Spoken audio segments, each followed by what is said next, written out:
Hyderabad Banjara hills లోని కబ్జాలపై చర్యలు చేపట్టింది హైడ్రా. 5 ఎకరాల్లోని ఆక్రమణలను తొలగించారు అధికారులు. హైడ్రా స్వాధీనం చేసుకున్న భూమి విలువ 750 కోట్ల వరకు ఉంటుంది. గతంలో జలమండలికి ఎకరం 20 గుంటలు కేటాయించింది సర్కార్. అయితే ఎకరం 20 గుంటలతో పాటు 5 ఎకరాలు తమదంటూ కోర్టుకెక్కారు పార్థసారథి అనే వ్యక్తి.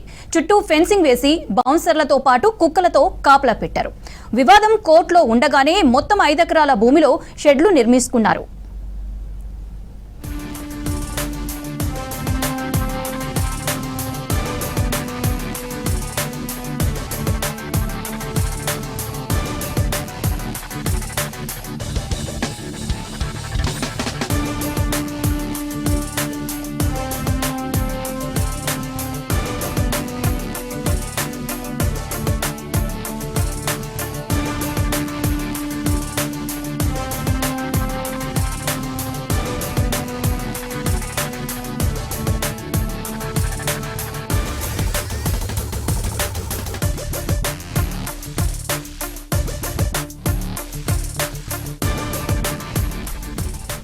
సిటీలోని అనేక ప్రాంతాలకు తాగునీరు అందించేందుకు వాటర్ రిజర్వాయర్ నిర్మించాలన్న జలమండలి ప్రయత్నాలకు అడ్డుకున్నారు పార్థసారథి.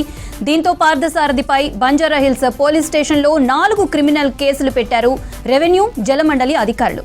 తర్వాత హైడ్రాకు ఫిర్యాదు చేశారు. 403 సర్వే నెంబర్లో ప్రభుత్వం భూమి ఉంటే 403/52 నెంబర్ వేసి ఆక్రమణలకు పాల్పడినట్లు గుర్తించింది హైడ్రా. అన్రిజిస్టర్డ్ సేల్ డీడ్తో 5 ఎకరాల ప్రభుత్వ భూమి తనదంటూ పార్థసారథి క్లెయిమ్ చేశారు. షేక్పేట్ రెవెన్యూ అధికారులు లేఖతో భారీ బందోబస్తు మధ్య పార్థసారథి వేసిన షెడ్లను తొలగించారు హైడ్రా సిబ్బంది. 5 ఎకరాలు ప్రభుత్వం భూమి అంటూ బోర్డు ఏర్పాటు చేశారు.